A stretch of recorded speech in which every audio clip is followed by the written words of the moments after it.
Hello, everyone, and welcome to our Board Operations Committee. It's December 13th. My apologies for starting about 8 minutes late, but we have a very nice agenda to discuss this afternoon. And we'll go ahead and ask Denise to start with the roll call and the other items to get us started. Director Rosario, Here. Director Wieskamp,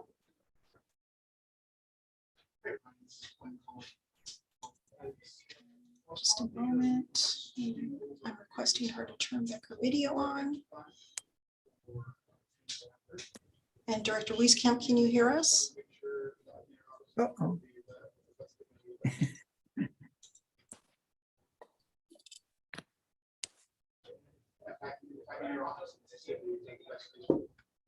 She's not connected. It shows she has voice and her video off, so I'm prompting her with a request to start her video. Yeah. Well,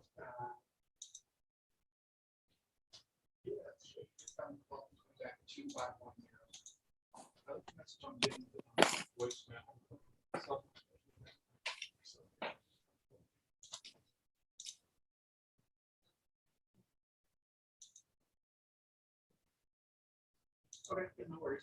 So yeah, just go ahead and just give me a call back or get more of that. Just trying to see where you want to class it. Yes, not getting a response. That's Quinn. So I'll see. Yeah, no worries. All right, thanks for answering. And we're good. Someone needs to turn their volume down.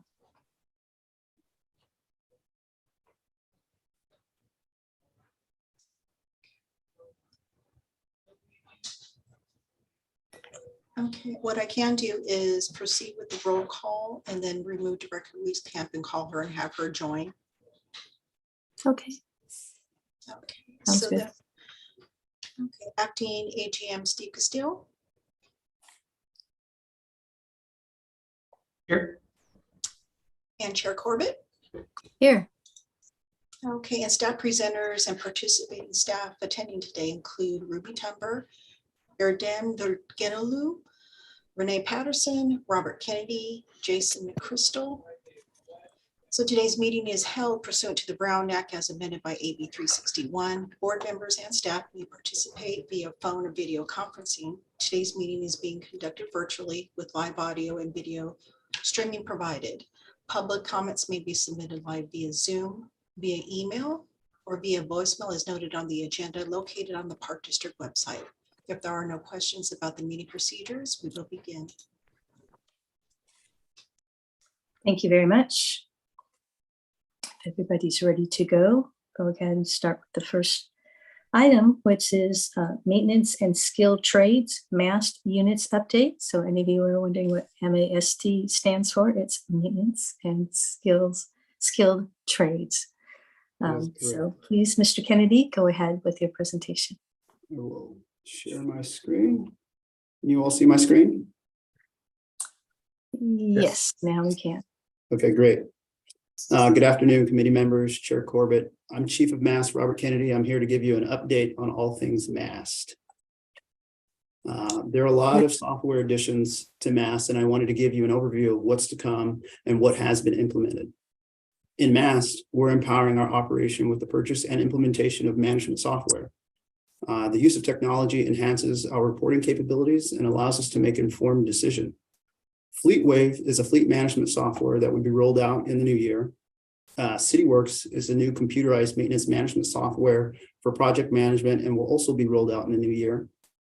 StreetSaver is our pavement management software, which we utilize to manage our pavement network and our PCI scores.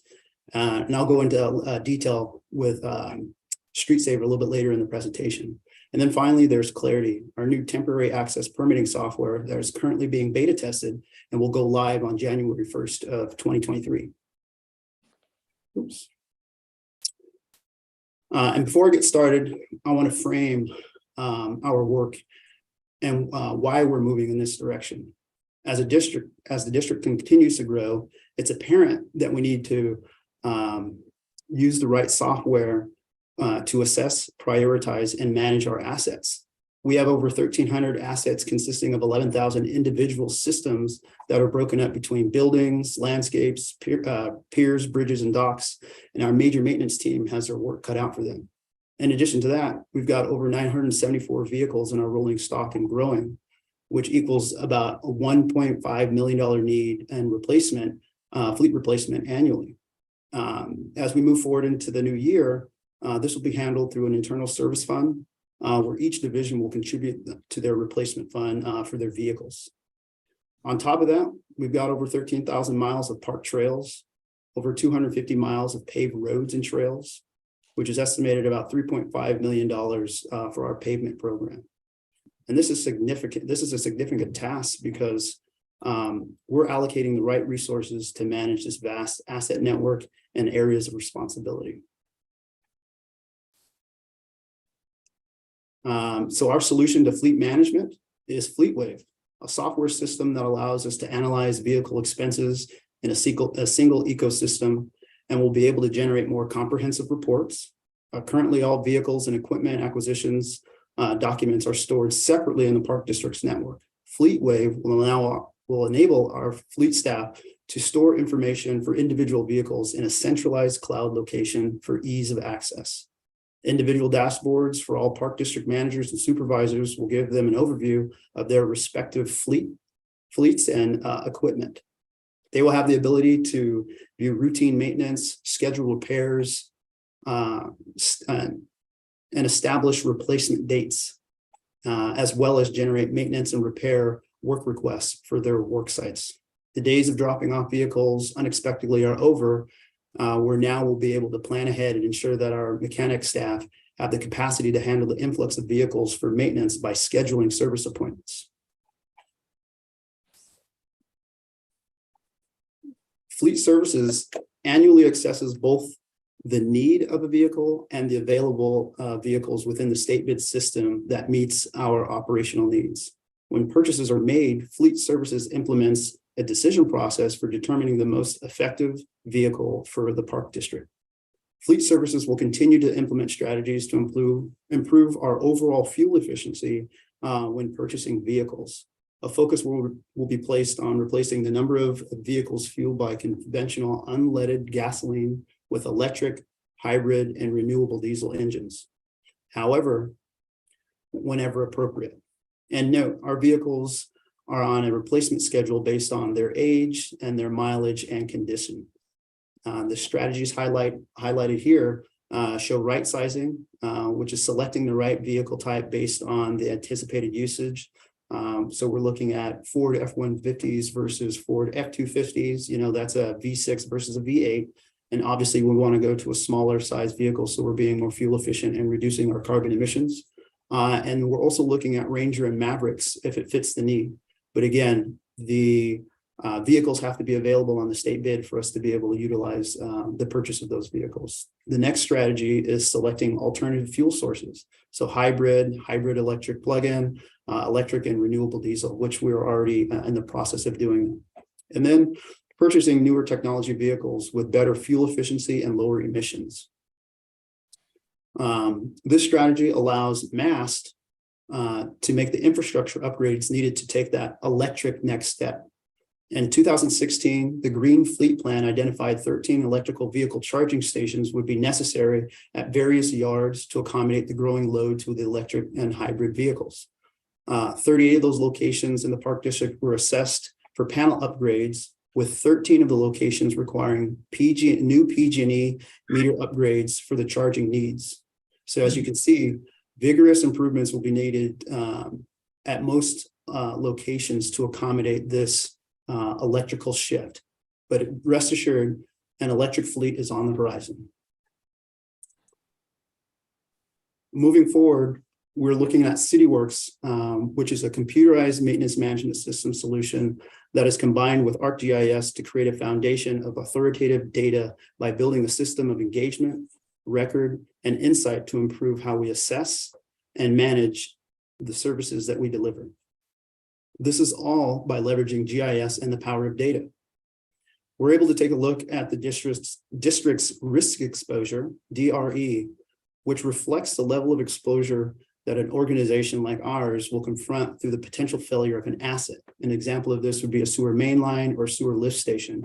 What impacts will be had to our operations should these assets fail? We'll also be able to take a look at the probability of failure. Critical assets require a scoring methodology to identify the probability of failure with a variety of data points, including condition score, GPS data, which references the age, material, and size, GIS reference data, which looks at the soil composition and fault lines, and then also combining that with the asset failure history and repairs.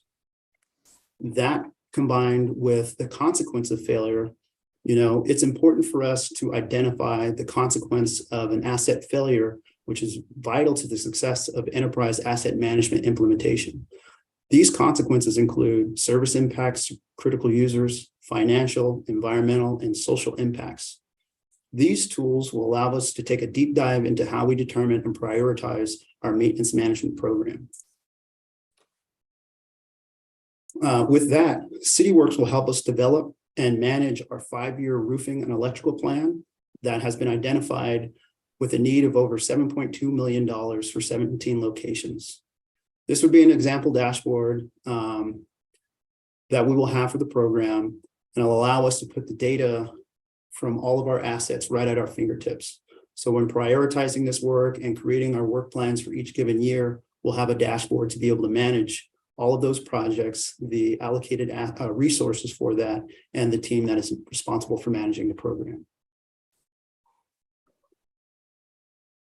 Clarity. This is the latest and greatest. I'm really excited about this because it's our new temporary access permitting software that's cloud-based and allows staff to intake permits through one platform. Our staff will be able to do completeness reviews and then facilitate internal permit application reviews with our partners within the district, land, stewardship, legal, and risk. Whereas before, it was kind of a paper-based system where we were constantly having to mail these documents for review. This would really expedite our program and make it a lot more convenient for staff to be able to manage. The staff will be able to assign permit fees, draft supplementary conditions as needed, and maintain permit records and generate reports. Staff will also be able to track and schedule permit inspections and determine permit violations as needed. And again, once a permittee has gone through the entire process, we'll be able to close permits and issue deposit refunds, which is really, it's a giant leap compared to where we were before. Everything was traveling through snail mail. We can only take in checks for deposits, and now we're going to be able to do things digitally and utilize credit cards for payment. So as you can see on the screen, on the top left corner, this is an example of the web portal. So when somebody's looking to do a permit or apply for a permit, they'll be able to go onto our website and choose either between, a friendly neighbor access permit or a business permit, depending on the type of work. And then the bottom left-hand corner is a dashboard for workflow management and permit tracking. This is really going to streamline our operation and get us away from our current duplicative process. And this is, again, entering the district into the 21st century with the use of technology and systems that really streamline our operation and provide the oversight that we need for all of our operations. So this is great. And January 1 is our go live date. So we're really excited about this. And so my last part of my presentation, we're going to be talking about the elephant in the room, which is our pavement management program. And I really do appreciate your patience while we were conducting our internal analysis of our paving program. The report will be delivered at year's end, so look for that comprehensive document, which will go into greater detail than what we'll be discussing today. But again, thank you for your patience with our review. So with that being said, I'm going to jump right into our paving program. The East Bay Regional Park District has a high volume of paving projects because of its obligation to maintain over 43 centerline miles of service road, over 143 miles of paved trail, and over 4.5 million square feet of parking lots. This is a huge network and a really great responsibility. The paving program utilizes the JOC process to contract large, skilled, and technical crews to mobilize district-wide and complete the high volume of work, illustrating the Park District's commitment to providing access to safe trails, roadways, and park facilities in the most fiscally responsible and efficient manner. While instituting the JOC process did not change or expand the type of work being contracted out, it did increase the volume of work by streamlining the bid process, which resulted in an expedited project delivery. And since 2016, 41 projects have been completed through the drop process, resulting in over 32 miles of paving upgrade, which is just a tremendous effort. You know, our team is doing a stellar job and not only contracting this work, but just getting it done. And you'll see into the presentation the result of that hard work. And the reason why we do this, the pace of the work ensures that our PCI goals are being met. And it's a challenge to the district because currently we don't have the staff capacity to take on this volume of work. An outside contractor with specialized tools and equipment can mobilize in multiple locations throughout the district simultaneously, which is a benefit to the district. Furthermore, paving work is seasonal in nature. The operational window is determined by the weather and site condition. A paving season can last anywhere between 8 and 9 months, with a halt in production anywhere between 3 and 4 months, which presents a challenge for managing this team of permanent staff. Paving contractors have the crews and the equipment to accomplish the miles of paving needed that are outlined in our paving program for the annual improvements. Now we're going to talk about the technicality. This high level of skilled and technical work is needed to be conducted by specialized labor. Our roads and trails crew currently do not have this technical skill needed to accomplish this high volume of work performed by contractors whose teams are specialized and built for this level of work. Engineering judgment and project level analysis are required for each of the pavement projects to ensure that the treatment is appropriate and cost effective for each section. Although this work seems to be routine, each location poses its own unique set of challenges and treatments due to the district's road type and vehicular usage. We have service roads, we have trails, and we have parking lot. Each road type, each road type has varying degrees of deficiencies and defects that need to be specialized in its rehab. And pavement efforts are also influenced by the nature of the soil and the utilities encountered during the process.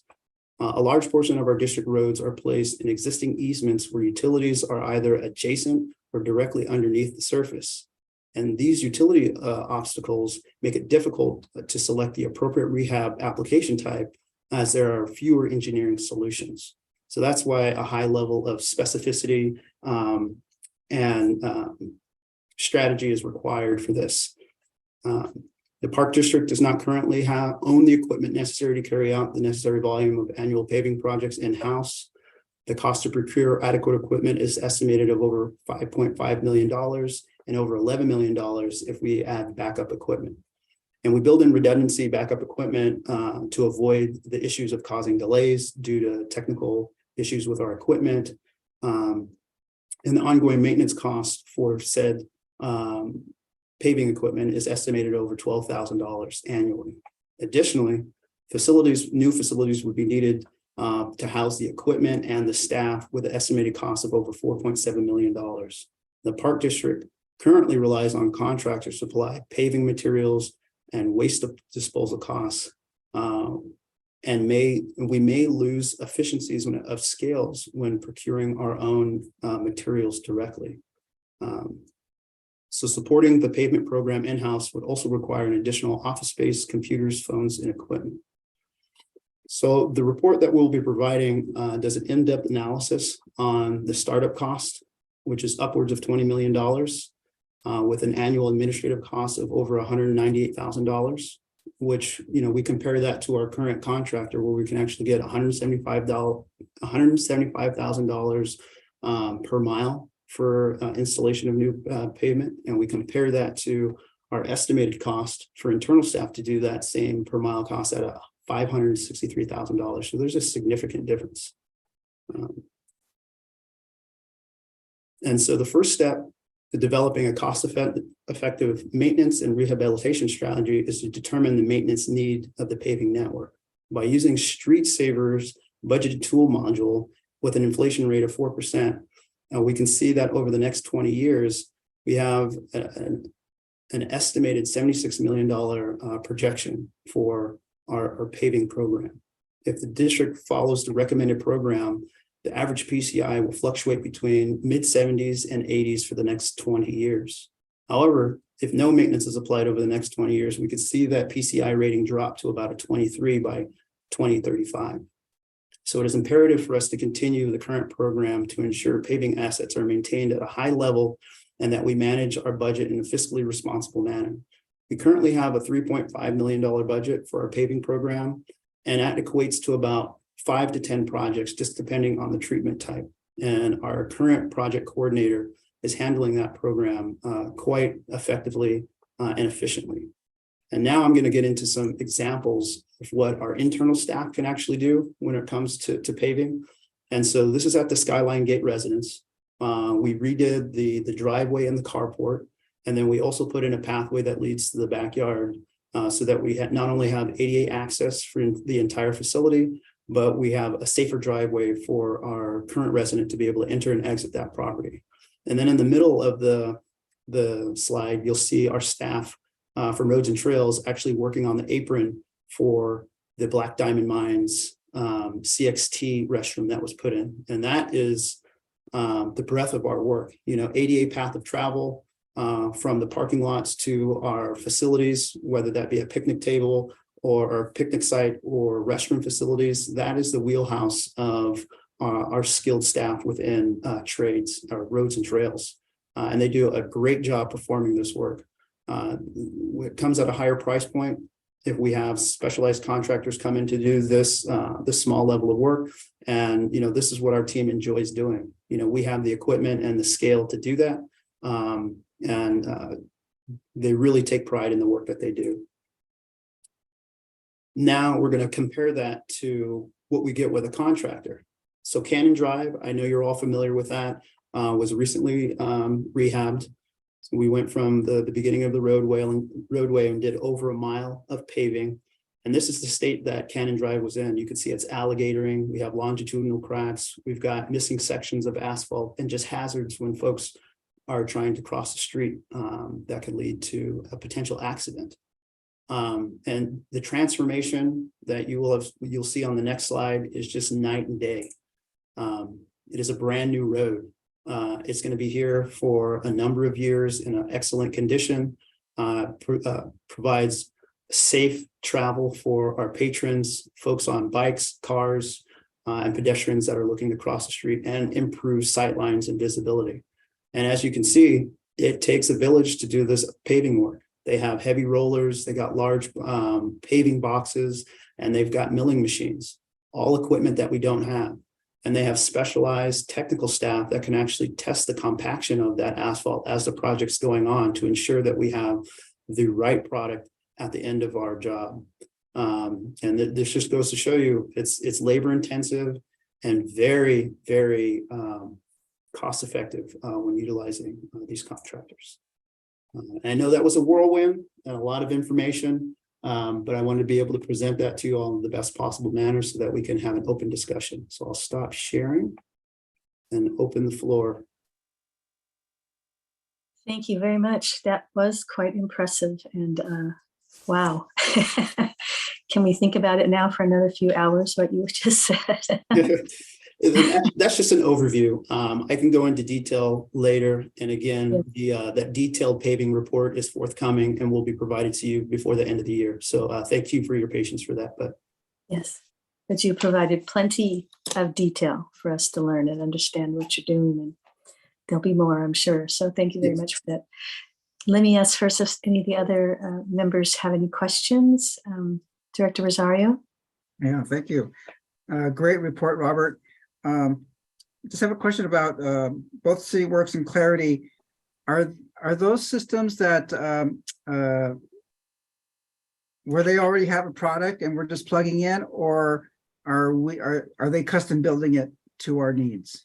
They already have a product and we're just executing that. So I came from public agencies that utilized CityWorks before, and it's a GIS centric system that allows us to look at all of our asset types and feature classes and really get that information at our fingertips, so that when we do go to roll out our major maintenance program, it'll be informed by the FCI score, so the Facility Condition Index, the maintenance history of those assets, and then just if it's poses a risk or hazard to our staff or the community in which we're serving. And so that allows us to develop our work plan and then go into the next year. But yeah, these are right out of the box tools that are geared for this. Clarity, I believe the city of Orange uses, or Orange County uses this product, and we actually got a demo from them. And so we just see the ease and convenience of this. And so since there are already public agencies utilizing this, it makes sense for us to kind of test it first to make sure it's the right tool, and then implement that. So we've gone through a number of training programs, and then just getting finance on board and IT to support it was a big lift. And so I want to just give a shout out to Nate Luna, Meadow Darcy, and our whole contracts and access team, Nathan Miller, for seeing that through and getting us to the goal of a live rollout on January 1st of 23. Great. So that means that we're able to incorporate all the data we've collected so far. Correct. Beautiful. That sounds great.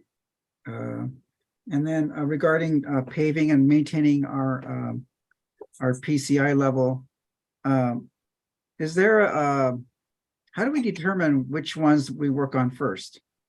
Yeah, so yeah, go ahead. I was gonna say that's a great question. So back in 2016, we use NCE to do a paving analysis, and every 5 years we conduct that analysis to make sure that our PCI scores are in par. But during that analysis, it gave us 3 different rehab strategies. So if we were to go invest all of our money into just completely doing a remove and replace for all of our district assets, that bill would be astronomical. So we took an approach of preventative measures. So we find a sweet spot where we can do some long-term maintenance, where we're doing slurry and chip seals and seal coats to increase the longevity of the asphalt. But then there are areas like Cannon Drive that have really big hazards and potential of failure and injury if they're not rehabbed. So we mix a little bit of each type so that we can get the best bang for our dollars.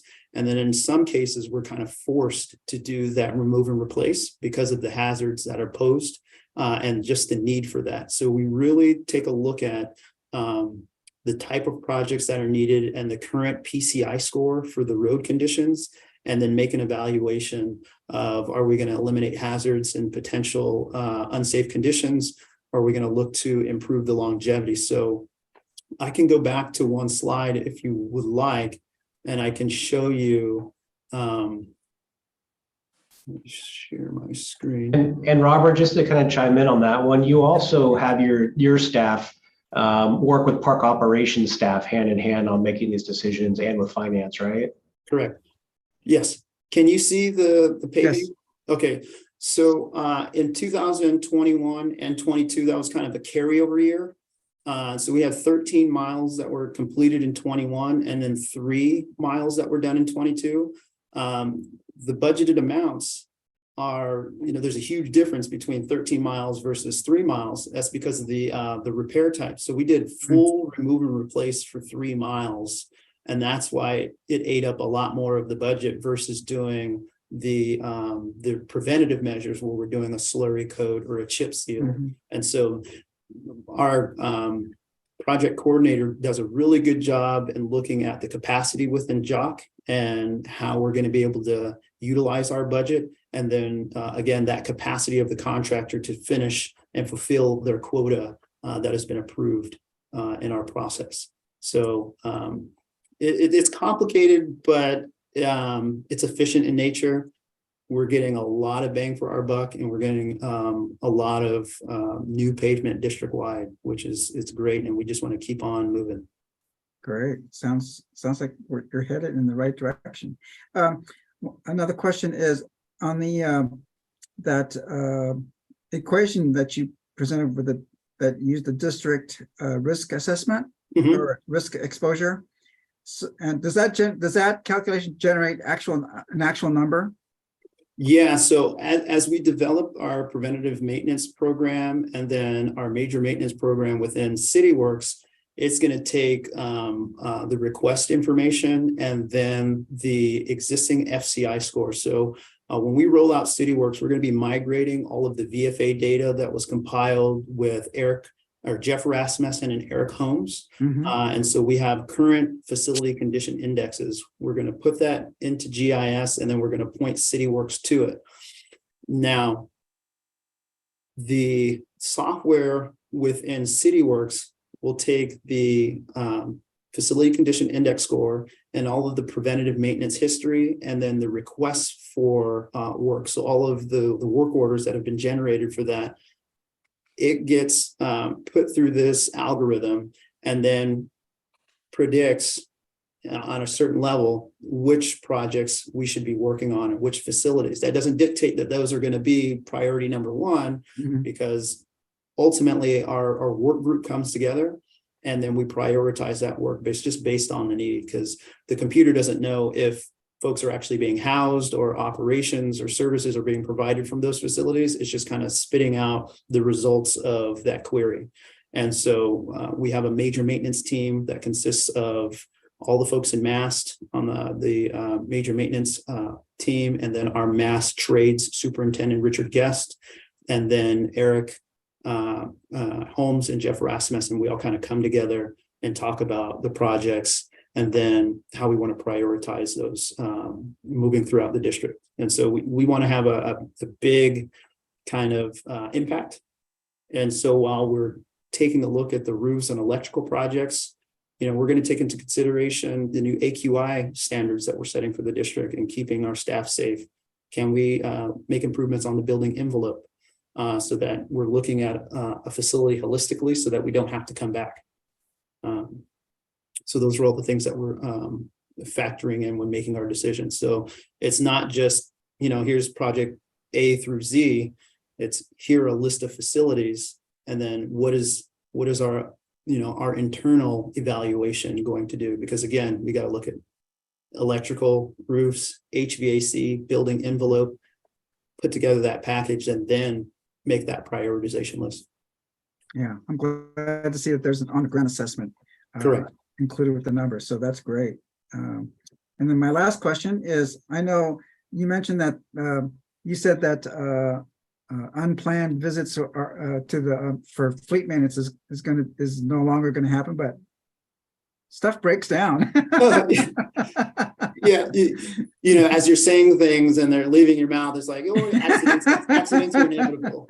But we really want to be able to empower our staff to help out our mechanics, because their workload is anywhere between 50 and 65 vehicles per mechanic.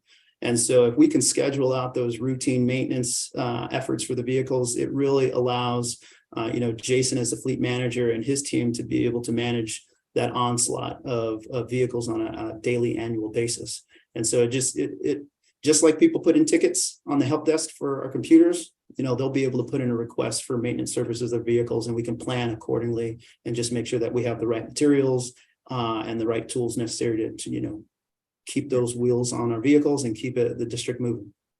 Wow, that's great. I was really especially pleased in the budget to see we were able to fund a second night shift for Tilden. So that was good. So thank you very much. Thank you. You have it all planned out. It's great. We're trying to have a really great supporting cast. Our team is really strong, and I can't take all the credit. It's all of our minds kind of coming together and looking at the best tools and software that'll help us provide this level of service to the district.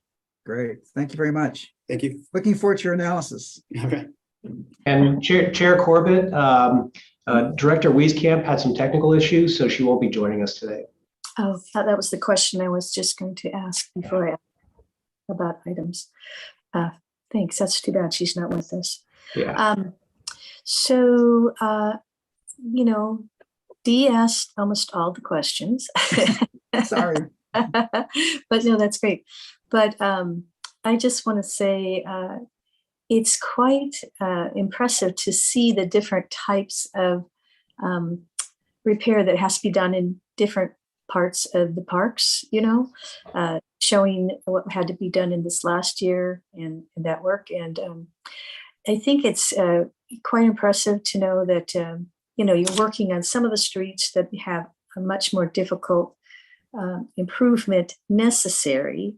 And once it's done, it'll keep it in good shape for quite a while instead of just, falling apart altogether.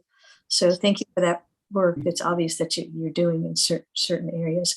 And then I'm imagining that you then learn from these different types of, the different types of usage that's learned for other parts of the park district once you get to them. Because it seems like there might be some parts of the park district that didn't get paid attention to as some of the other parts of the park district. But it seems quite impressive what you're doing and what we've learned from this. In fact, last year's part that was improved. Yes, equity is a big part of what we do, and we want to make sure that we spread the wealth throughout the district. So we're looking at varying degrees of degradation, and then also, again, looking at those potential hazards. So we take bits and pieces of each one and make sure that we're making those repairs expeditiously. Yes, and once they're prepared, it keeps them in much better shape for a long time than just letting them getting worse and worse and worse. Yeah, because once something's in pretty bad shape, we need to keep an eye on it. Yeah, and the cost goes up. Yeah, and it's very nice to know we have our own experts that can do work, and then we also have other companies we can work with to get things improved.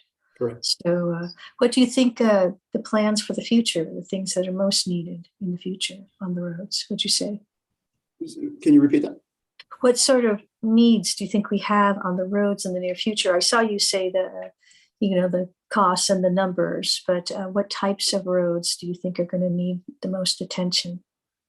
Our service roads are looking, I wouldn't say terrible, but they do have varying degrees of degradation and defects.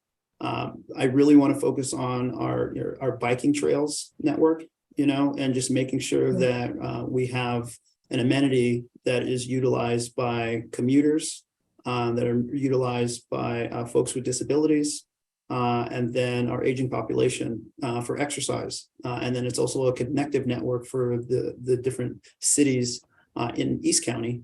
So those are going to be my priorities, is to make sure that those corridors are available for use and that we've got safe paths of travel for any age group. We've got school children, and then we've got elderly folks that are usually using those trails. So just making sure that system meets the need is a priority for me.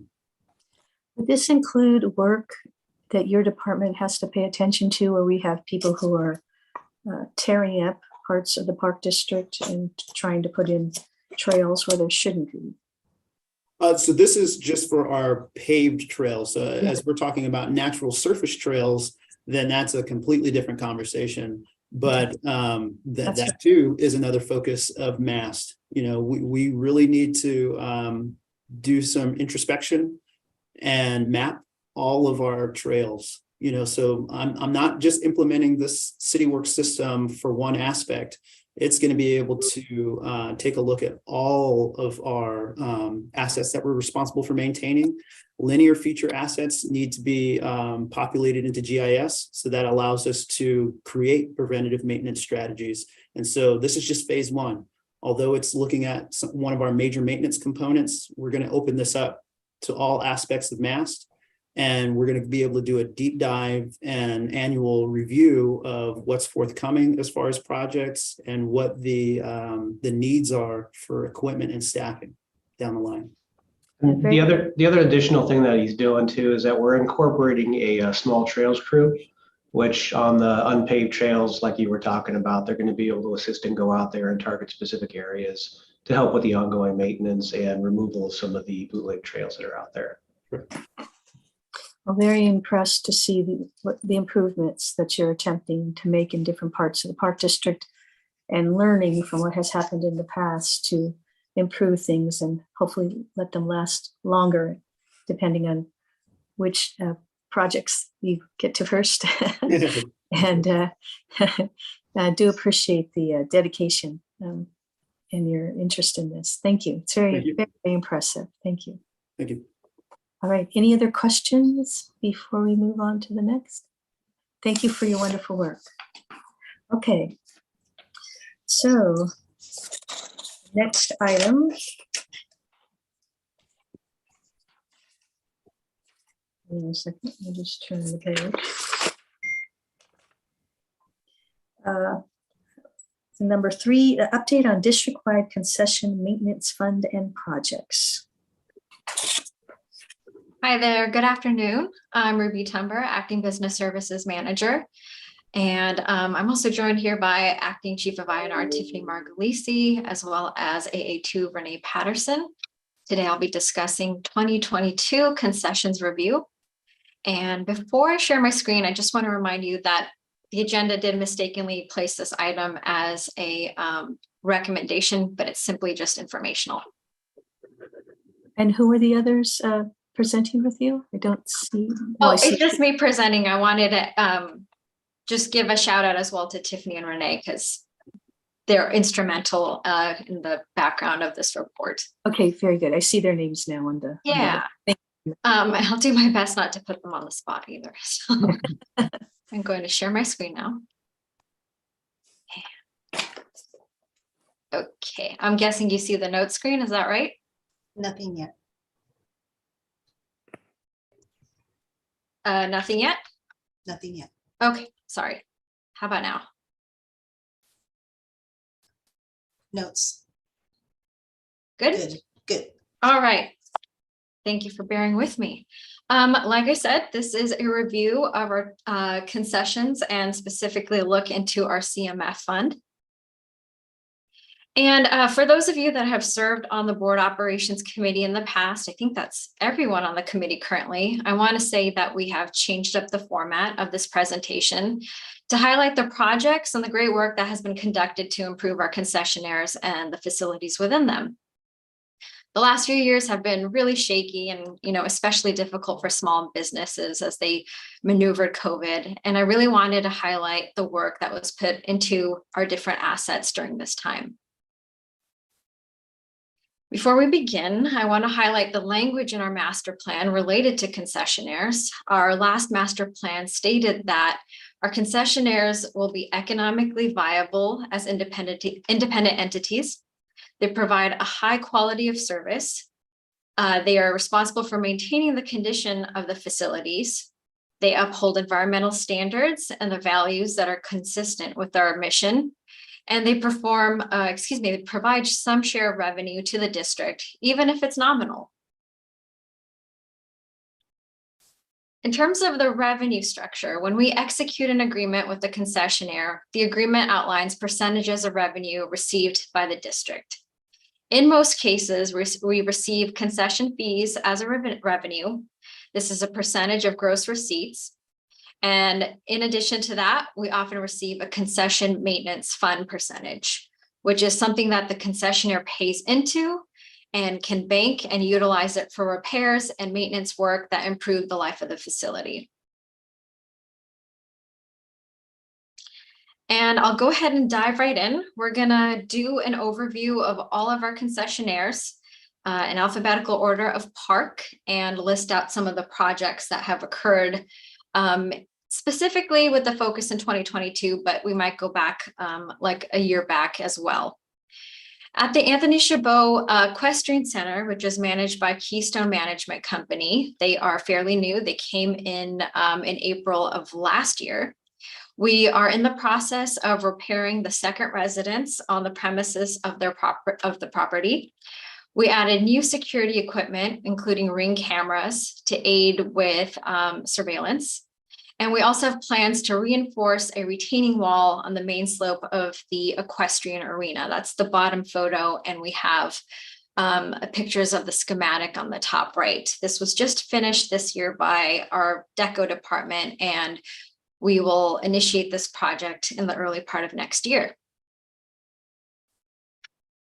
Also at Anthony Chabot, we have Skyline Ranch, the stable that is operated by Judy Martin. No major projects this year, but we did also add a security system with real-time video. There's been a lot of security concerns up in the hills.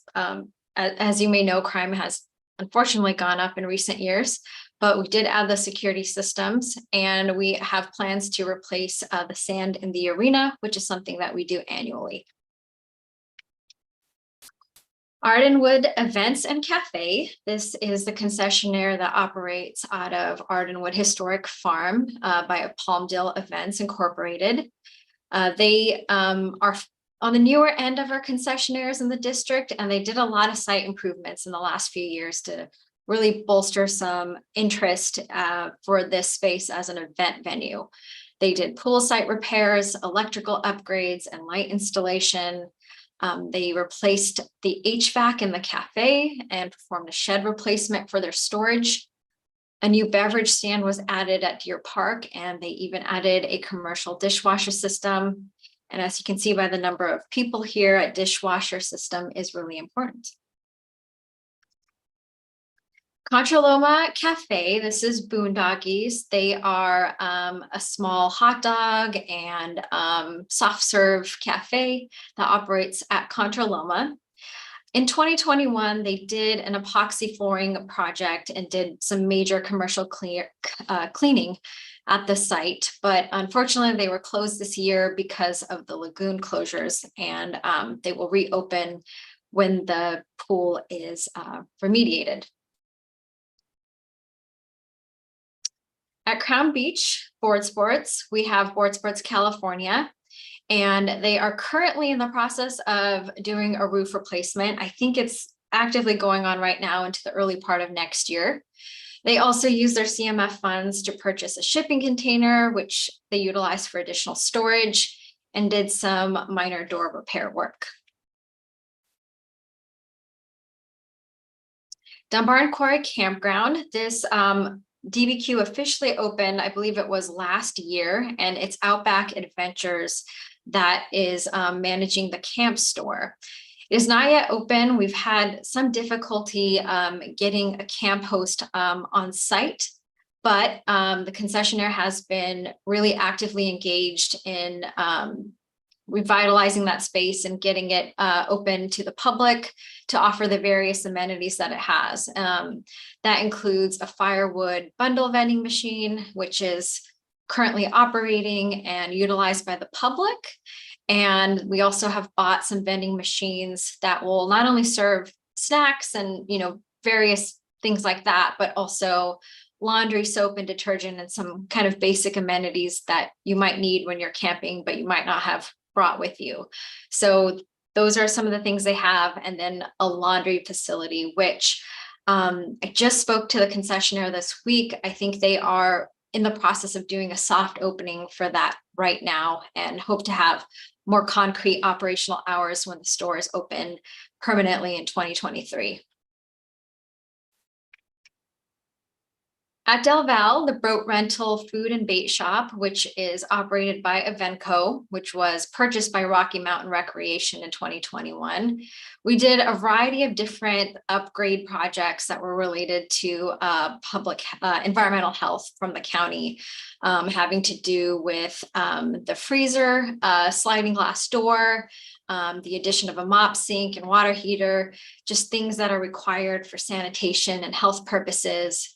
And for those of you that have visited recently, we've had a lot of requests to do repair work on the dock. And that is something that we're actively engaged with them on, and hope to bring in Deco for a bigger scale project on the dock, but that is not yet on the books, just a future project that's proposed. Also at Del Val, we have water sports operated by Outback Adventures. This is the same operator, or excuse me, the same concessionaire as the one at Dunbar and Quarry. In 2021, this was not a CMF project, but we did a full-scale replacement of the concession building. This was an insurance project. Unfortunately, this year we did not have a lot of operations, and business was affected because of the algal bloom that was happening at Del Val Lake. At Judge John Sutter Regional Shoreline, the Bridge Yard building, which is operated by Oakland Venue Management. We had 14 events in 2022. I want to say we're probably closer to 15 now because this list was devised last month. We opened up the West Overflow area as an additional space for rentals when the public is choosing to do an event at the Bridge Yard.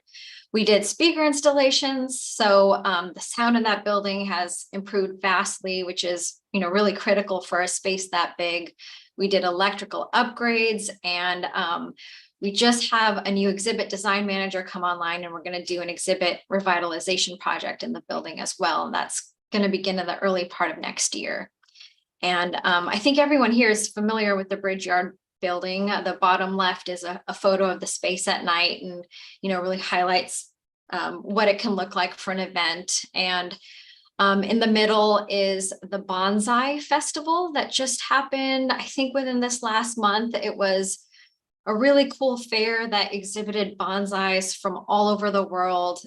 Some of them were, don't quote me, but maybe up to like 1,000 years old, and just like a very fantastic use of this space. OVM, there's a lot of constraints to this building, but there are also a lot of opportunities. So we're getting a lot of interesting and creative uses of the space, and we're really excited for OVM to continue building a following and market this building. And I think for those of you that were on this call before we began, wanted to note the person right here. You might recognize him, kind of a big deal, Stephen Curry of the Warriors. On Sunday, we got some additional publicity as OVM hosted Christmas with the Currys. It was an invite-only event for Oakland children from marginalized communities that was held through the Currys nonprofit organization, Eat, Learn, Play. We had an ice rink and gifts and photos, and we were really excited to host them in this space. Lake Chabot Marina and Cafe, which is operated by Vista Recreation, now known as Urban Parks. Not a lot of major things went on with this concessionaire in 2022. They did purchase, we did purchase additional pedal boats.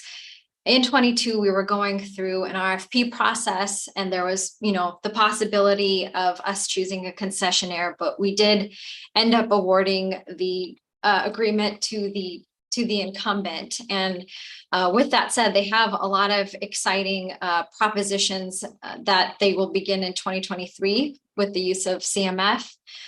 They really want to expand the use of electric motorboats and even install solar panels on site so they can charge said batteries for the lithium powered boats, and just general site improvements. So hopefully by the time we do this presentation next year, we have a little bit more to report on from them.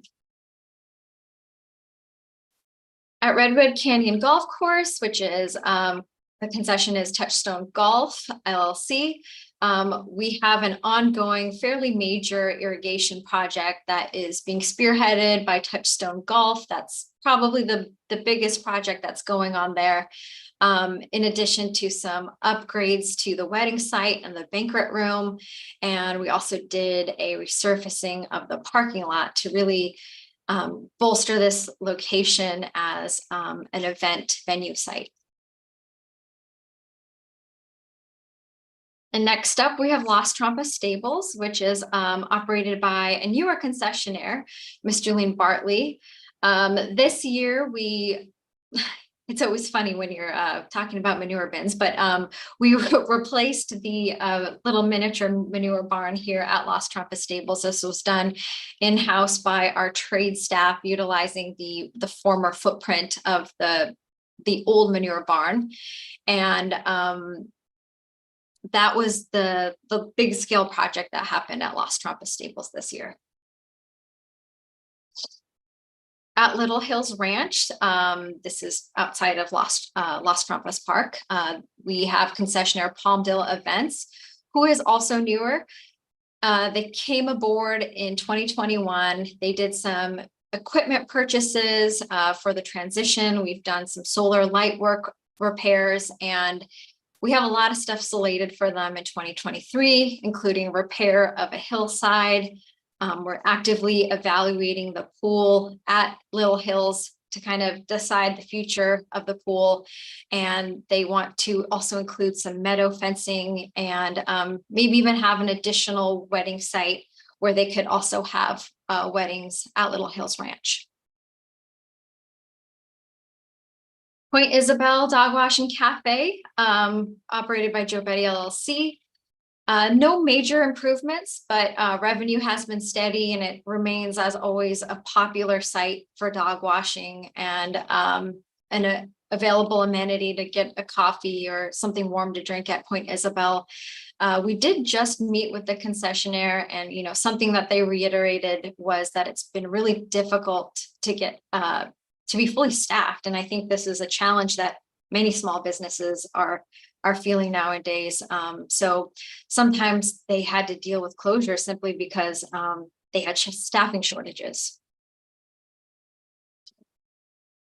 At Reinhardt Redwood, Piedmont Stables, also operated by Judy Martin, we did a variety of different improvements. We improved the ADA entrance in the parking lot, added security system, replaced lights, actively involved in replacing the shavings barn.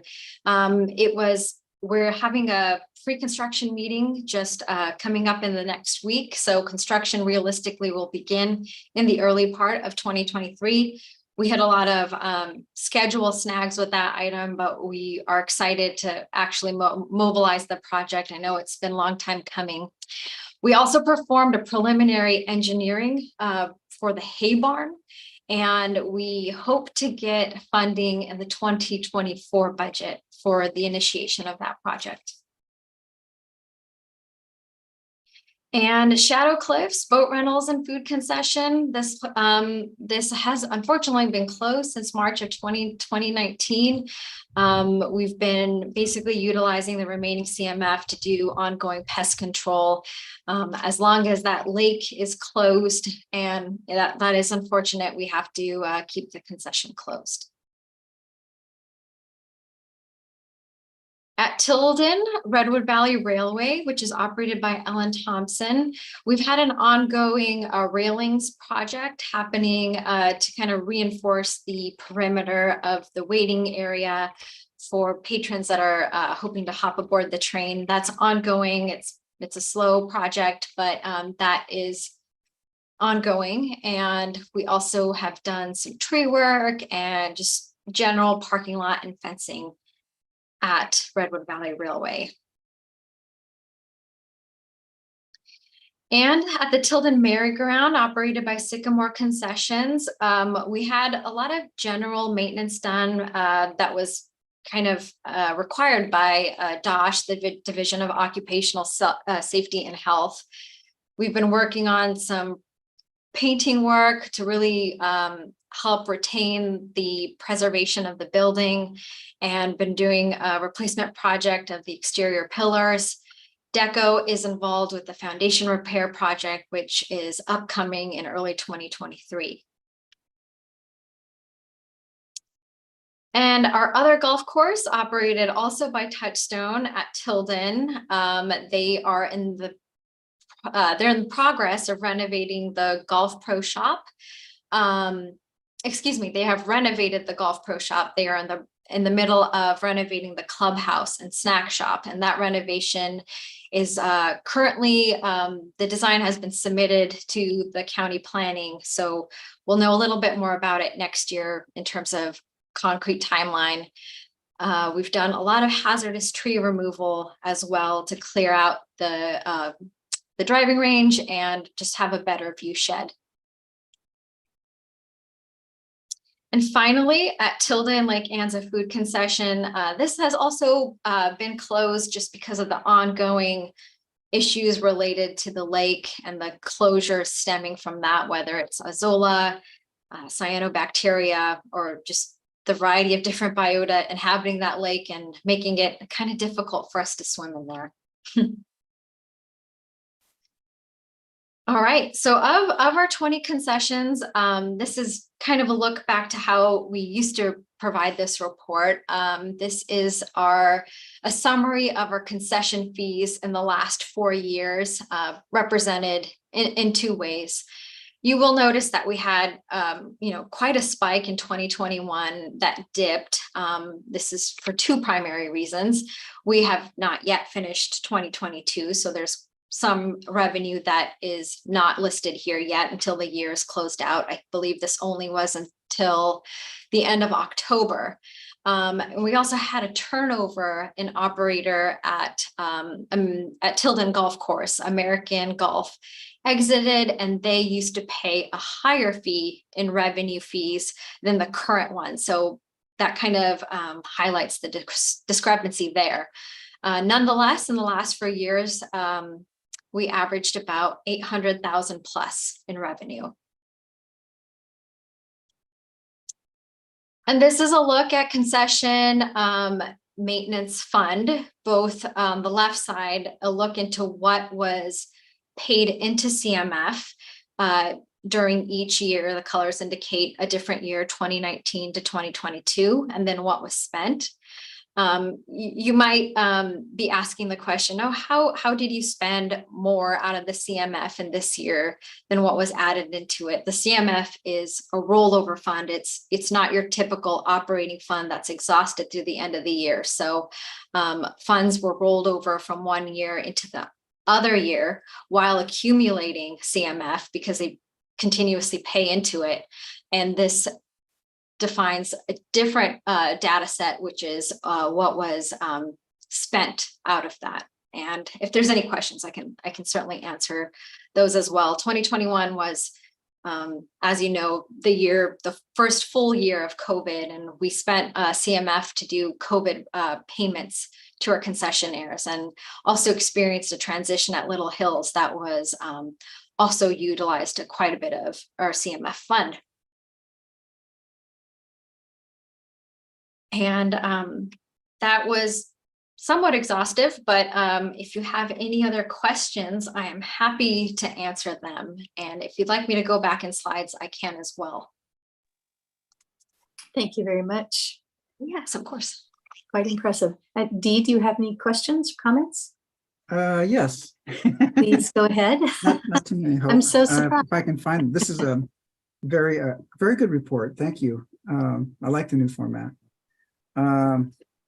Let's see. Regarding, no, nothing there. Oh, the Dunbar Quarry campground. What happens if, what's the plan if the concessionaire can't get a host? Off the top of my head, I'd have to review the agreement, but Tiffany, I see you came aboard if you want to chime in. Yeah, I think we're Tiffany Margalisi, acting Chief of Interpretive and Recreation Services and business. I worked on this as Business Services Manager, and I think we're taking it one step at a time. Mhm. The first goal is to get a host in there. And I think the more the operation is getting established at Dumbarton Quarry Campground, the more attractive and viable having a camp host is going to be. We're going to have the laundry operating, we'll have the store operating. I think there's going to be a little more there as we continue. And we've discussed offline a number of options if that weren't able to continue with the caretaker, including we have situations where we'll pay a caretaker directly, but our first choice is to really have this be part of the concession operations.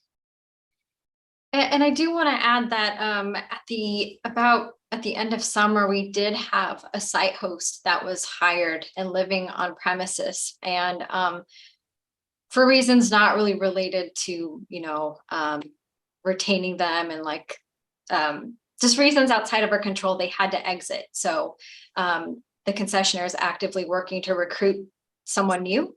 And from what I understand, there's been some interest, but we really want to make sure we find the right people. Yeah, that was my next question is how's the camp host, how are they vetted? Does the camp, obviously the concessionaire hires them, but what's their vetting process as far as background checks and making sure we're not hiring the wrong people? Yeah, is it okay if I chime in again? Yes. So, and this, I had just worked on this RFP prior to Ruby starting acting, so I want to chime in. So it is the responsibility of the concessionaire to hire. We do have certain standards and compliance with laws specific to fingerprinting that are required of all of our concessionaires. And, we do work closely with our concessionaires on their operations, what we're looking for, our goals. And so it's a delicate balance of having them be responsible as the employer of that person or people, but making sure that they meet the goals of our operation. And also our park supervisor out there and staff are in constant communication with them on site too, to make sure everything's going well. Yes, thank you. Okay, great. And then If I may, I do Oh, want sure. to add for that particular site, there is like a high degree of automation happening. The wood bundling system is available outside of having, a physical person presence there. And we are hoping to possibly add a key code to the laundry side of the camp store, so we can have entry without having someone physically there as well. So the amenities that are offered there will still be available to the public. Great. And then Lake Chabot Marina, I didn't realize that we owned the boats. Do we own all of them? No, we own some of the boats and then they own other boats. Yeah. So If you want to know the exact breakdown, I apologize. I don't know all of it off the top of my head, but it is a mix. There are some boats that the district owns, and then they own, I believe it's the pedal boats and the larger motorboats as well. okay, so was that set up prior to the latest concessionaire as to which boats? Apparently we adopted some boats from the previous concessionaire. Is that how that happened? I don't know the history, Tiffany, do you? Yeah, so it is standard at our marinas, marina concessions, that the district owns the core inventory of the boats. So that's true for all of our marina concessions. And sometimes the concessionaire will want to propose a specialty kind of boat or a more specialized motorboat. And if the district isn't interested in having that as part of our concession inventory, then we would give the concessionaire the option to just buy that themselves and they can keep it there. Our administrative analyst, Renee Patterson, in working with the park supervisor, does the annual either annual or biannual inventory process. So just like all of our concession assets, whether it's kitchen equipment, boats, or other things, we do go through that inventory process, making sure that everything that we own is still there and being kept up. And once it goes out of its useful service life, we make sure it gets disposed of properly. Cool. And then regarding the Las Trampas stables, is that I noticed in a previous report that visitation or vacancy there was like half or 50%. So is that, do we know the reason why it's only 50% when all of our other stables seems to have waiting lists? I can chime in as well on that, if it's okay, just having worked with these locations. So Las Trampas, compared to the other 3 boarding locations, has historically not been full. And we think there's just more, let's say this, there's more demand on the Oakland Hills side for public boarding opportunities. So those 3 boarding concessions we have in Oakland are just highly in demand. The market is a little bit different. I know it's not too far, but over in San Ramon, there are more options for horse boarding. So we have not ever seen a waiting list in the history that we know of Las Trampas. We did see a spike in some vacancies. That's somewhat to be expected when you have a turnover in concessionaire. This concessionaire decided to wait a little bit to make some changes. So we saw a little bit of a lag in some of the turnover. And I know Ruby is acting business services manager, been working really closely with the park supervisor and that concessionaire to help get that business smoothed out and get the spots filled, because it is a beautiful barn and really affordable compared to some other options. Yeah. Well, yeah, I think we really should keep an eye on this one. I mean, I'm not saying immediate, but 5 or 10 years down the road, is it viable as a stable? Maybe we should think about using it for something else. Okay, and then I think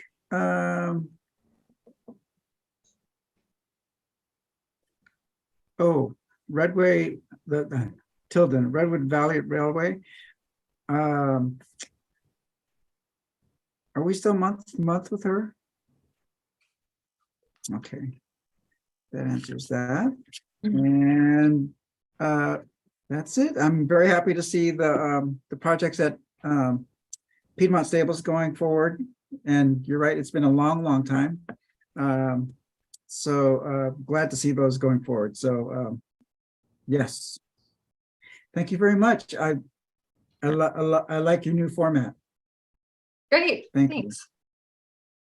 Okay. If I have questions, I think I will ask them a little later time because we're about an hour behind on the schedule at the moment. So, but thank you for all of that information. I didn't have much more to ask. Thanks to Dee, already taking care of that. So, thank you.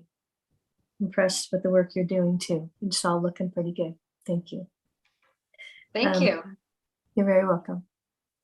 And the next item we have is item number 4, 2022 Board Operations Committee Work Plan, Year-End Review. All right, hello again. It's me, and this time it's Ruby Tumbra, and I'm going to be wearing my old management analyst hat for this item. This is a review of our 2022 work plan. If you remember back to January of this year, we approved this work plan as kind of the foundational document for all items, almost all items brought to the Board Operations Committee within this calendar year. Of course, as the year went on, we did add additional items, but we like to report on what we accomplished and do a quick overview of that. And we also want to take this opportunity to thank you for your guidance and support on all of the matters that we discussed this year. So with that said, I'm going to share my screen. And it looks like most of the work is done, which is good. Yes, I think, yeah, thank you for pointing that out, Director Corbett. I think the biggest takeaway here is all but 3 of the items that were slated for the Board Operations Committee were presented to the committee. 2 of those items will move forward and then into the 2023 calendar, and then 1 of them was taken care of otherwise, but I'll get into that. So in 2022, we had 2 items up that were policy reviews and recommendations. One of them was the consolidated fee schedule for next year, which we just approved in October, and it was ratified by the board last month. We also had plans to bring forward a district-wide fee equity study this year. And, as you know, there's been a lot of transition in our group. We honed in on that study with some input from the general manager, and we're going to add an additional cost allocation, cost recovery aspect to that fee study. And that actually just posted yesterday. So we will be recruiting a consultant for that in the early part of next year and come back next year with the findings of said study and hopefully utilize those recommendations when doing our fee schedule for 2024. And please state the name of the position that will we'll be looking for someone in again? Could you repeat, who's going to be managing the fee No, study? no, no. The name of the position that we will be looking for someone in that you just mentioned. Oh, we will be hiring a consultant to do that work. Okay, gotcha. Yes, yes, it will, yeah, it's typically for this process, it's a more routine process for a lot of municipalities and city governments to do this on some regular basis, but it's our first time, but we will be contracting that work out. Okay, thank you. Yeah, we did a variety of concessionaire and special use agreement reviews as well. The first one being the agreement for the caretaker at Big Break Regional Shoreline. Obviously on the list, if it struck through, the item was brought forth to the committee and moved forward. The Redwood Valley Railway, we're in ongoing discussions with the concessionaire, so it is our hope to bring this item to our 2023 calendar. We reviewed the lease at the Seabreeze Cafe at the McLaughlin East Shore State Park. We reviewed the district-wide beekeepers agreement, which went to the board in the middle part of this year. We reviewed a site agreement for communications, PG&E Communications Tower at Black Diamond Mines. As I mentioned in my previous report, we went out to RFP for the marina operation at Lake Chabot.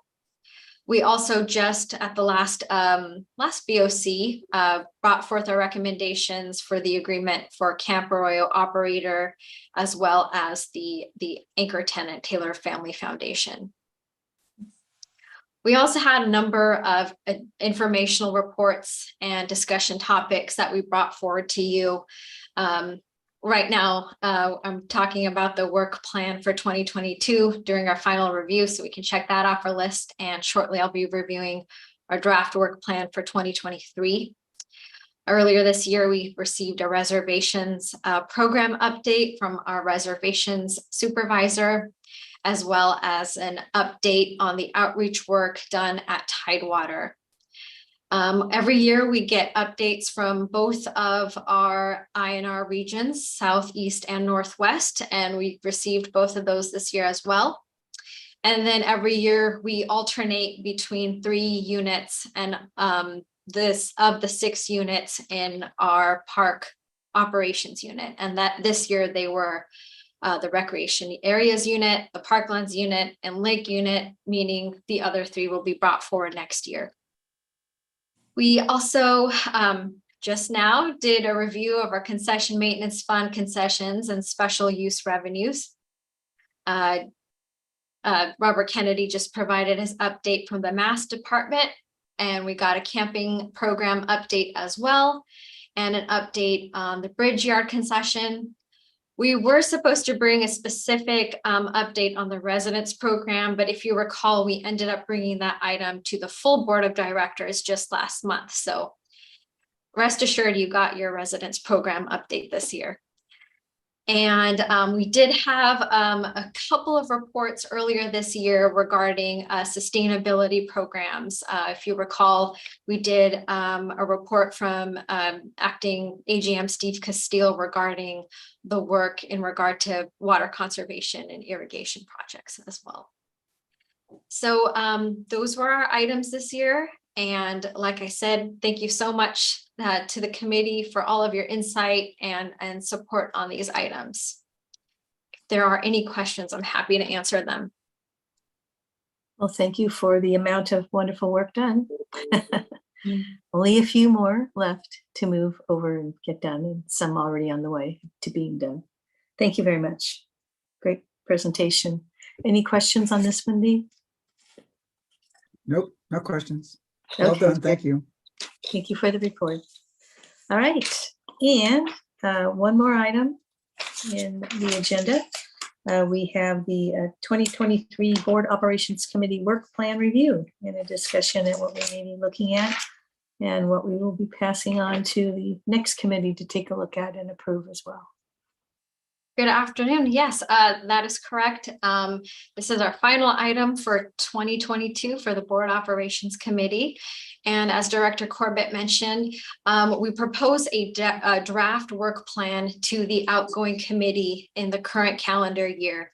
And we propose everything that we have on the docket for next year, but we also, this item is listed as a discussion item, want to open up the floor for any input from this committee before it is approved by next year's incoming committee. So any recommendations or thoughts or insights, we can certainly add them to this calendar.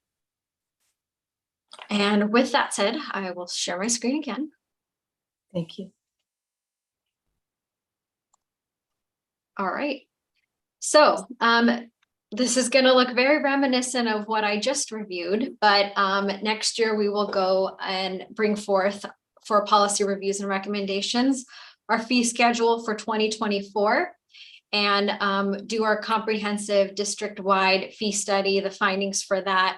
It could be, you know, we don't know yet what we don't know. We might consolidate these two reports based on the findings, but those will be brought forth, both topics, next year. For concessionaire and special use agreements, reviews and recommendations, obviously things come up, so we may add additional items as the year goes on, but right now we'll be bringing forth the RFP for our ag lease at Coyote Hills Regional Park. The Redwood Valley Railway Agreement will be up for renewal or evaluation next year as well. This is the item that moved forward from this year. Reviewing the special use agreement with Native Here Nursery. The Lake Anza Food Concession RFP, this is posting, if not this week, very soon. A site agreement for American Tower Communications at Carquinez Regional Shoreline. The RFP for Crown Beach Board Sports will also be going out to RFP. There's some more specifics in this one as opposed to previous contracts at the park, at the beach. Can you repeat that question? Are there any new ideas for new types of board sports as opposed to what we have seen in past contracts? Well, I think for the RFP, which we're still in the process of writing, it will be written in such a way that we would welcome proposals for potential new uses. And that would just have to come from the potential vendors as they submit a proposal. And those will be evaluated when reviewing these reviewing the proposals. Okay. Yeah. I thought that there might be some new proposals for the park beach there. Yeah, absolutely. We, you know, in these processes, we welcome healthy and open competition. It's you know, not only like an equity aspect, but to really learn what other uses could be at that park and services that we could make available to the public. And let me see, almost lost my spot here. We will be reviewing the number 6. The RFP for board sports at Crown Beach. But as I just mentioned, we will review the caretaker agreement at Morgan Territory, the special use agreement at Castle Rock for the horse arena there. The special use agreement for Oyster Bay Disc Golf will also be up for review, as well as a special use agreement with the Boy Scouts of America at Los Trompos Regional Preserve. And we also have a number of informational reports and discussion items that we will bring forth. In January of next year, we will bring our 2023 final work plan for the incoming committee to add to and approve. And then at the end of the year, which is crazy that we're already talking about 2024, but we'll have our draft work plan for 2024 this time next year. We'll receive our update from reservable facilities and our annual update on the Tidewater outreach happening out at Tidewater. We'll receive both updates from the INR units and the 3 park operations units that were not covered this year. And those would be Shoreline, Interpretive Parklands, and Delta. The report that I just presented earlier on district-wide concessions will also be updated and presented next year, as well as an annual update from the Mass Department and an update on the Bridge Yard concession. The last few items, I do want to say that the Board Operations Committee has always been the platform for public safety to present items coming out of their division. But this year, we really wanted to solidify that process and include them in our work plan for next year. So we worked with our partners at Public Safety and have an additional few items, informational items from them. And those will be a history and overview and update on the East Bay Regional Parks mounted unit, the horses that help out in public safety. An update on our volunteer trail safety patrol, an update on the air support unit, as well as a report on the carbonator and forward progress with fuels coming out of fire department. And this is by no means comprehensive. We will likely add more items as the year goes on. And with that said, I wanted to open up the floor to both directors. And if there's any items that you'd like to see or hear more about next year, we can certainly add them in. Thank you very much. Dee, what's on your list? And in the budget process, there was a possible reorganization of the units. So if that happens, then we should definitely hear what the plan is. So apparently we're going back to geographical, which to me makes a lot of sense. But I really would like to see how, and I'm sure whoever's on this committee will be interested in knowing how that's going to be accomplished. So I'd be very interested in that. We can definitely add that to the list, Director Rosario. Yeah. And then I don't know about if this, I mean, we have fire stuff here. I don't know if it's appropriate to have public safety update as far as, I'd like to see data on their citations, what do we, just data on citations. What are we issuing citations for? And then are we still doing the report incident directly cards? Are we collecting those? I'd like to see what's coming in, an analysis of those. Yeah. If this is the right committee for that, that would be, I think that would be helpful. But then other So what than I'm that, hearing is just an overview on citations issued and Yeah. maybe reports of. Okay, perfect. Yeah. Yeah. Data on what's happening out in the parks. Yeah, just kind of give us a brushstroke of what are we seeing as problems out there, and then why not? And then yeah, and then as you know, I think things will pop up as projects completed. Robert's Pool is going to be open for the next season. I'm not sure about Contra Loma. That might be, no, we're gonna lose another swim season there. Yeah, we're probably going to go through, RFP and then taking a look at the design of it. And then it'll go through a construction phase. Once it's all going to have to go through the board. So you guys will all see that just by natural, the progression of what we're doing for the renovations over there. Okay, great. And then, yeah, glad to see the disc golf is going to be up. Be interested to see how that's working out. Steve, is the BMX course, is that in or scheduled to be in or? That might still be in the design phase down in the future. There was that, and then I know there was discussions about the amphitheater over there as well. So right now, I mean, they are done bringing in the dirt and they have done the final hydro seeding of the areas. And so that's more to come on that one. I can take a look into that, see where we're at. I know there's more work that's going to be done on the main entrance, as far as parking and access to that area too. That's going to be on the first phase. Yeah. And then, of course, any updates with Tidewater and the expansion there. So I think that's good for me. And Director Rosario, to clarify, the updates for Tidewater, are those in addition to the annual update that is done every year, or something outside of that? No, I think that just the annual update is fine. I just wanted to make sure if anything unusual popped up, like they finished early. Oh, you mean the construction project? Yeah, construction. Okay, I just wanted to clarify because we do an annual update on the programs from. Oh, the yeah, schools. Yeah, okay, of course. Great. So Thank you I very have a- much. Oops, sorry. I'm done. Thank you, Dee.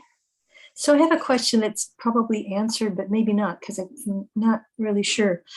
So, obviously we are watching to see what happens along the shoreline, the bay shoreline in areas, and especially, in the Alameda area. But, and we do have, information about, how we're going to have issues with shoreline moving up. Do we have a specific study on over the years how these areas are going to be impacted, and not just in Alameda, sort of putting it all together for any of the shoreline that we are responsible for and our neighbors to that we work on? For example, obviously in Hayward, we care about what happens with shoreline. Alameda, we care what happens with shoreline. There are areas that are within the population lines of, like, say, for example, San Leandro, et cetera, which is right in between our San Leandro Park and San Leandro's Park. Do we actually have, specific data on how, the rise of shoreline is going to be impacting that area? And also, of course, north of that, in other parks that we have.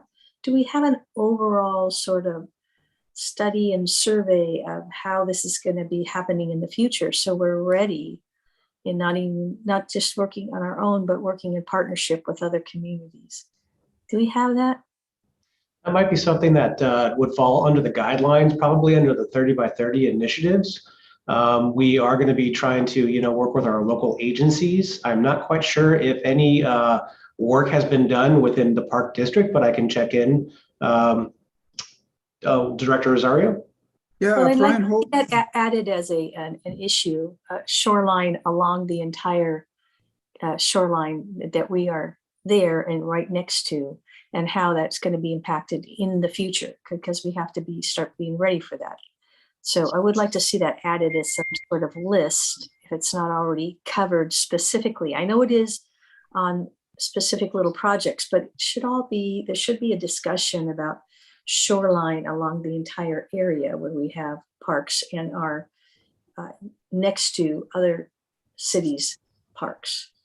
Yeah, I think there was, what Director Rosario was mentioning, I think there was a report by Brian Holt or Matt Grau. yeah. But we can take a look into that, absolutely. Yes, I know, but it's not necessarily connected to how it will impact other shorelines next door, in between, or even between the two of them. When you talk about Hayward, you're not really talking about Alameda, and there should be some discussion on how that shoreline rise is going to be happening all along that area. The entire shoreline on the bay. Sure. Okay, we could take a look into that, definitely. So I'd like to say, take a look at that, maybe even have a little meeting or whatever, something to talk about how we make sure we're reviewing shoreline along the entire area where we have parks and are near our parks. And then the other issue, I don't think we have, maybe we do. We do have some specific discussion about planting wild plants, flowers, etc., in certain parks. But do we have an overall, discussion on how we take care of ensuring that we are planting wild flowers that have been have gone away, or we could, you know what I'm talking about? We have areas where the wild plants have lived over time, but they're not necessarily still there. So just wild gardening, wild plants, some kind of study on that. Okay. Do we have something like that? I know we do have it in separate parks. You'll Yeah, have- I think there's going to be some studies coming up, especially on our grasslands, where they're going to do actually mapping, Mhm, geodatabase mapping to find out what we currently have. mhm. And then from that, they can probably make an extrapolation of, what they find and results of what we currently have and don't have. Yeah, because we have areas where these plants were living at one time, but they're gone now. Mhm. So the ability to bring them back, and in some of our, open spaces, even some of the areas where we have, we have, uh, um, we have, what do you call them? The areas where the cows hang out and eat. Oh, the grazing lands, yeah, Yeah, for the grazing, for the grasslands. Mhm. Yeah, grasslands that could have some discussion about whether we should be planting some wild plants in those areas. Okay. I can definitely work with stewardship on that. Okay, sounds good. Okay. Does that make sense? Oh, yeah. Okay. Those are my thoughts for now. I will probably have some more.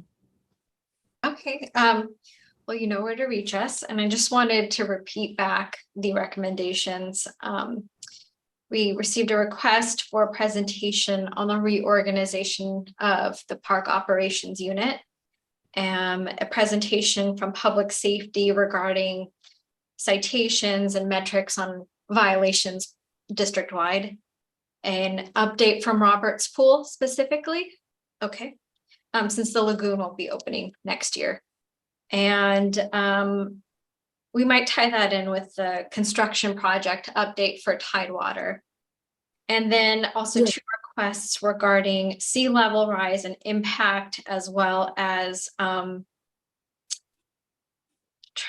don't think my notes are probably the best title for it, but regarding wildflower historic patterns and regeneration of things that may have gone extinct or endangered.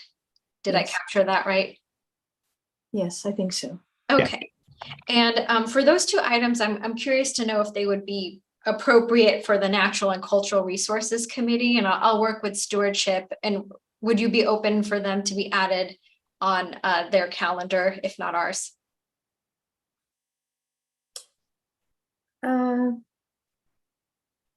I just want to make sure they're addressed. Okay, well, I'll definitely include them in ours for next year. I think so. Great. All right, I think that's Fine. everything. And Perfect. That was a lot of information, Ruby. Thank you.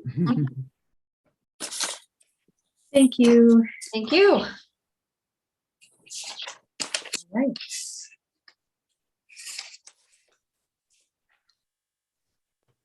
So that's it for the items on the agenda so far. Did you have anything else on this one, Dee?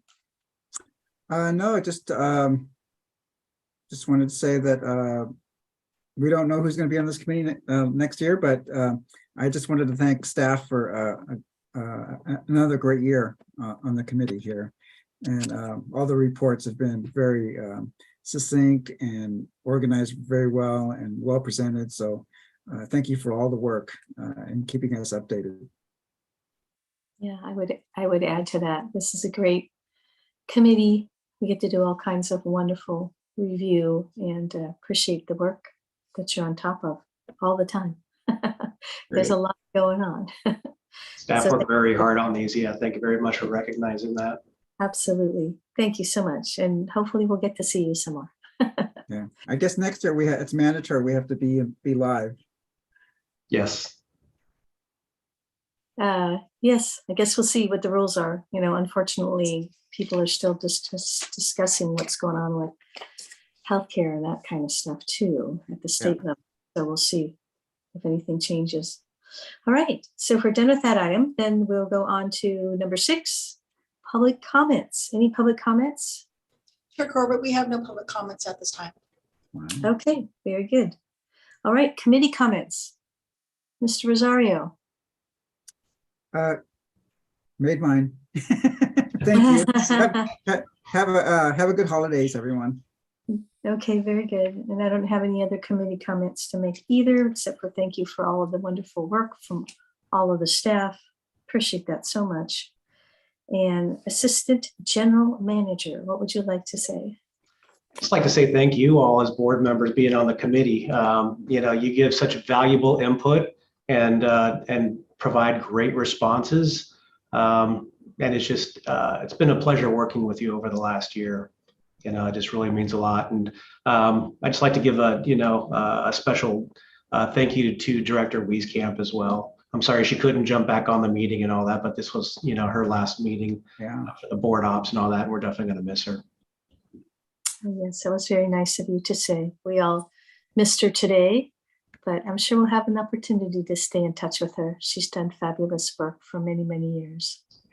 We really appreciate that. Yep. And then just one more thing, we had, just want to announce that we have a new acting Parklands unit manager, which is Gordon Willie. Oh, great. So we're very fortunate and glad to have him on board as the acting assignment for that, for the unit manager position. Really Great. good. Really good. Thank you for that presentation. All right, if there's no other items there, then the meeting is adjourned. Thank you all, everybody. Thank all you. for your work. Thank you, everybody. All right, happy holidays. Happy We'll holidays. see you. Thank you so much.